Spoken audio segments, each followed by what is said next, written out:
Hello guys, thanks for joining me. Excuse the rain in the background, it's pouring down with rain here at the moment. But I took out a couple of items in my collection that I've kept from my days when I was living in Germany back in the 1970s. And they're a little bit of Cold War history, I guess. When we were living in Germany, my father was in the army there. Our local paper, we used to buy the Stars and Stripes, which is the unofficial military paper. Came around in the mid-1940s and is still going now, I believe. So that was basically our daily newspaper that we would get. This is the very last one that we bought in Germany. It's dated May 31st, 1979, which was the day that we left Germany. So as you can see, it's fallen to bits now, but I used to love the newspaper. It used to have a lot of articles. Being a military newspaper, it had political articles, things that were happening in the world and back home in the US, but also a lot of military items, articles relating to the military. So I used to collect the inserts that came with the newspaper. So I got a few left here. They're all more than 40 years old. As you can see, they're all getting brown and getting a bit vulnerable now, but I got the Daily Magazine insert here from the end of 1978. It's dated Friday 29th of December 1978. And we got images of 1978.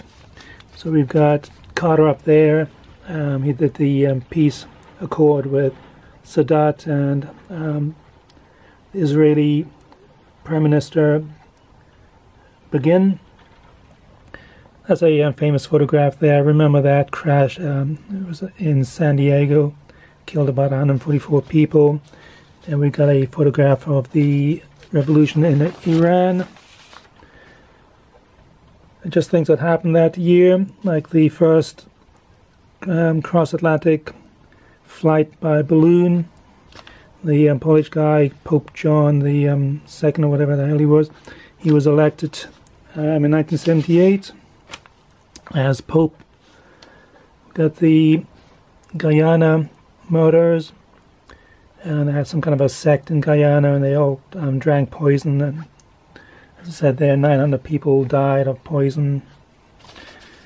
If you're British, that might be of interest. The world's first test tube baby was born in July 25th, 1978 in England. In the back here we got the cartoons.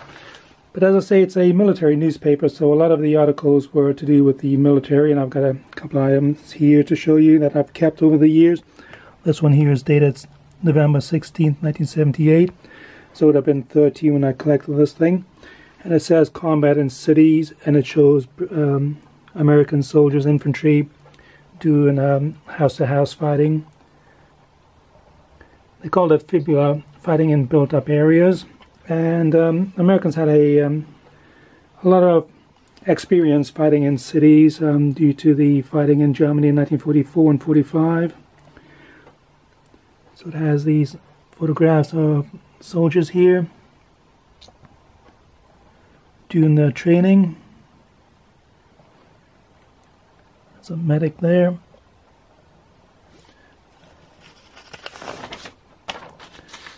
And we've got Mickey Mouse turns 50.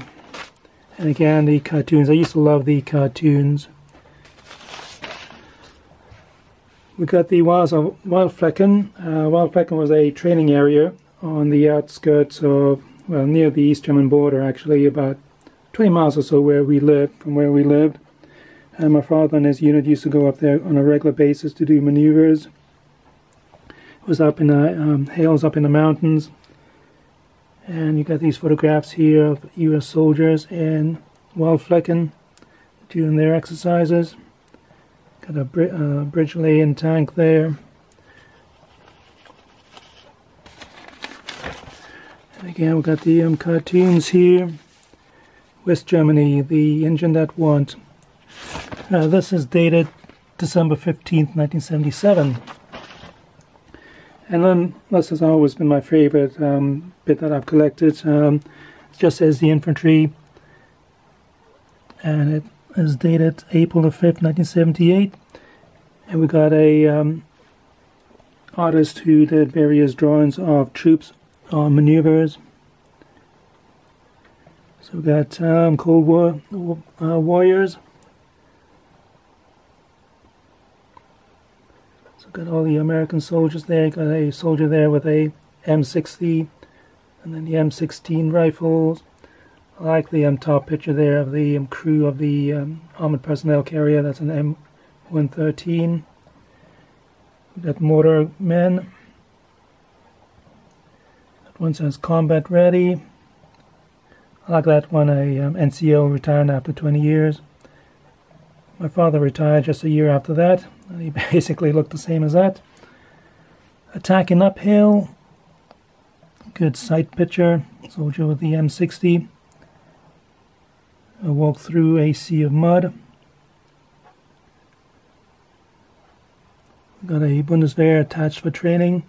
The American soldiers did a lot of training with the Bundeswehr. Got a 50 caliber crew up there. So anyhow, I thought I'd be a little view of these items that I've kept. As you can see, it's all beginning to fall to bits. They're all more than 40 years old, 45 years old. And again, we got the cartoons on the back here. So I like the newspaper. I really enjoyed reading it as a kid.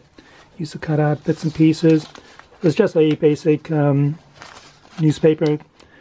Would have cost 15 cents back in the day. It was published every day, and on Sundays you had a color insert, a cartoon color insert, which I used to love. In the back would have had the normal sports sections.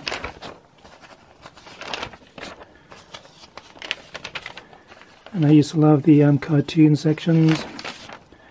And here we've got another one.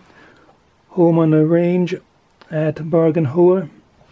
And we got these M60 tanks there on the firing range. Platoon Sergeant Edwards.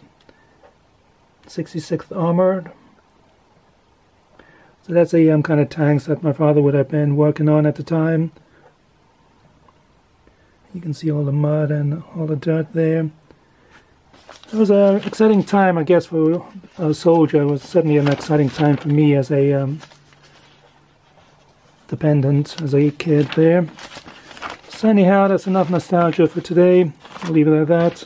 Hope you enjoyed that little video, and as always, thanks for watching, and bye for now as more bits fall off my papers. Okay, bye for now.